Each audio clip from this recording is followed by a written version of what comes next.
Kembali lagi di Cerita Cinta Channel. Jangan lupa like, comment, and subscribe ya. Terima kasih. Di sebuah ruang perawatan, Sora terbaring lemah. Ia masih menikmati tidur panjangnya. Kedua bola matanya masih belum mau terbuka. Selang oksigen masih setia bersamanya.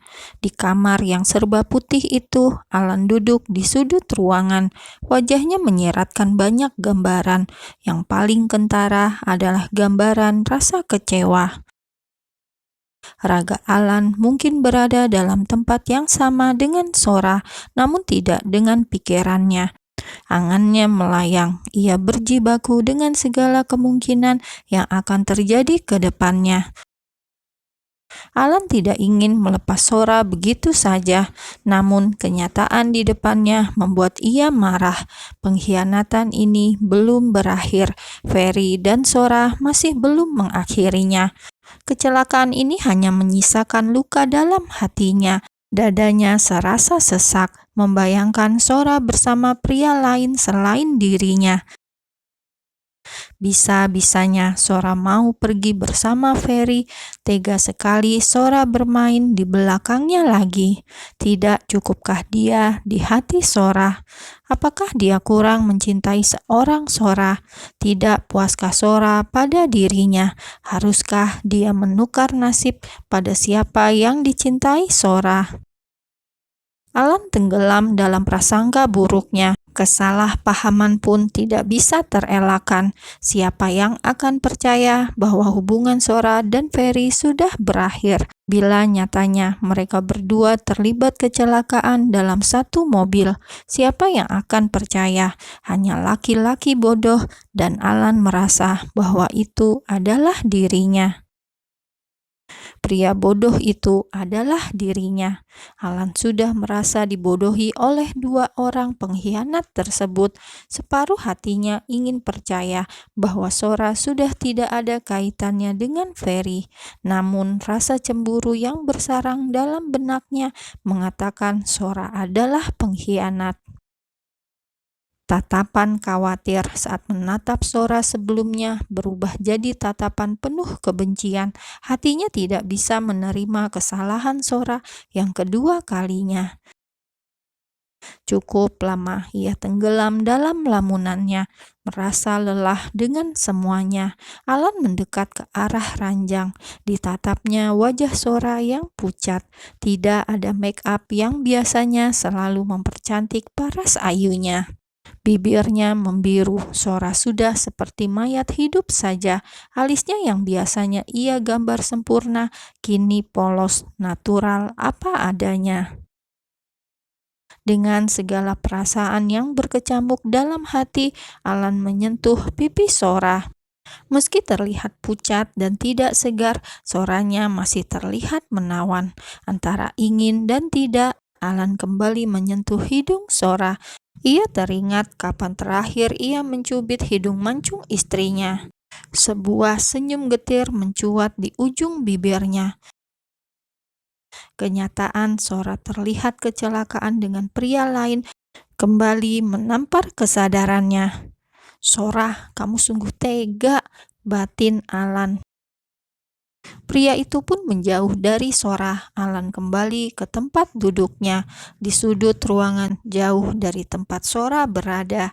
Ia memilih menjaga jarak. Berdekatan dengan Sora hanya menambah sesak di dadanya. Waktu berjalan begitu lamban bagi Alan. Diamatinya dari kejauhan. Sora masih belum mau membuka matanya. Pria yang sedang gundah gulana itu menatap jam yang melingkar di pergelangan tangannya. Sudah malam, Sora tak kunjung siuman. Tok tok tok, ada seseorang yang mengetuk pintu kamar Sora. Bila itu adalah dokter, maka pasti akan masuk begitu saja. Siapa gerangan? Alan bertanya-tanya dalam benaknya. Di luar kamar Sora, dengan perban yang masih melingkar di kepala dan berbagai plester yang menghiasi wajah tampannya, Ferry berniat menemui wanita yang sangat ia khawatir keselamatannya. Bila ia khawatir, lalu untuk apa ia dengan sengaja menabrakkan mobil yang ia kendarai bersama Sora. Menyesal, terlambat, begitulah sesal, hanya datang di saat terakhir saja. Rasa penyesalan Ferry sudah amat sangat terlambat. Nasi sudah jadi bubur. Segala hal buruk terlanjur terjadi. Waktu sudah tidak bisa diputar kembali. Penyesalan Ferry hanya sia-sia, buang-buang waktu dan tidak ada gunanya. Cekrek, Ferry membuka pintu kamar tempat Sora dirawat. Ia yakin Alan juga ada di kamar itu. Namun rasa khawatirnya jauh lebih besar daripada logikanya. Jika memang dia adalah pria waras, tidak mungkin dengan berani menemui Sora terang-terangan di depan suaminya. Ferry memang gila, seorang pria yang kehilangan akal sehatnya gara-gara cinta yang sudah menggila. Begitu pintu terbuka dan ternyata Ferry yang masuk, Alan yang sedari tadi memperhatikan dari sudut ruangan langsung terprovokasi. Darahnya seakan mendidih. Secepat kilat, Alan bangkit dari tempat duduknya. Sebuah bogem mentah meluncur tepat di pipi Ferry yang sebelumnya sudah memar akibat luka kecelakaan. Sudah jatuh tertimpa tangga. Itulah yang terjadi pada Ferry. Alan yang dikuasai amarah menatap tajam pada pria yang kini ada di hadapannya. Setelah mendaratkan bogem mentah, kini Alan diam untuk sesaat. Rupanya Alan berusaha mengendalikan emosinya. "Keluar dari sini!" teriak Alan. Bukannya keluar, Ferry malah tersenyum remeh pada Alan. Ia benar-benar tidak punya rasa takut sedikit pun. "Keluar!" Kali ini Alan berteriak sangat kencang. Jika ada pasien stroke atau pasien jantung yang dirawat di sebelah kamar Sora, mungkin orang itu akan langsung ngedrop. Bisa jadi serangan jantung tiba-tiba.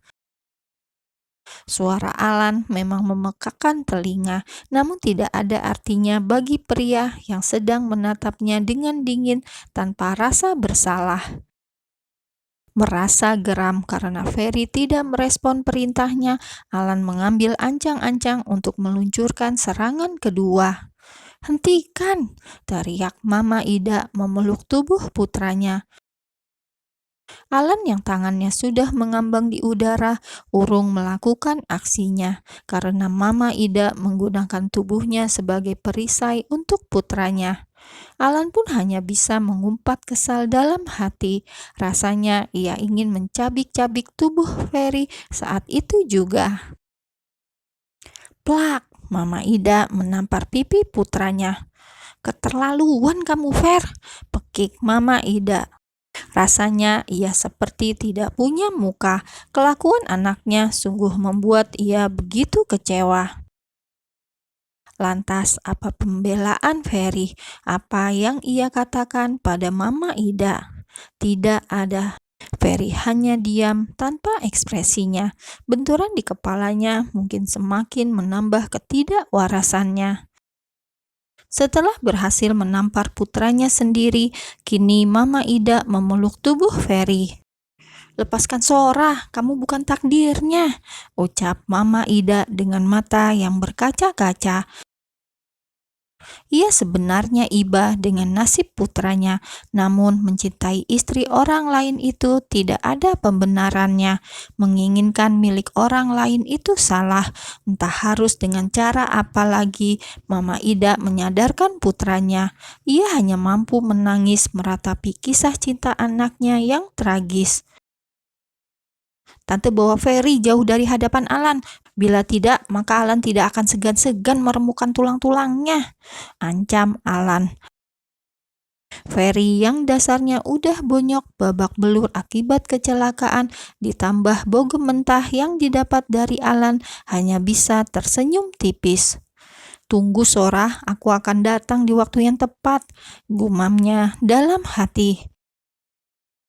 Mama Ida membawa tubuh Ferry yang memang masih lemah keluar dari kamar tempat Sora dirawat. Tanpa kata, Mama Ida meninggalkan Alan serta istrinya. Mama sudah tidak punya muka lagi untuk sekedar meminta maaf pada Alan. Putranya sudah berhasil mencoreng wajah Mama Ida. Ia sangat malu dengan kelakuan putra kesayangannya itu. Setelah menutup pintu, Alan mendekat ke ranjang. Ia membisikkan sesuatu ke telinga istrinya. "Bangun, Sora, jangan lari dari kenyataan,"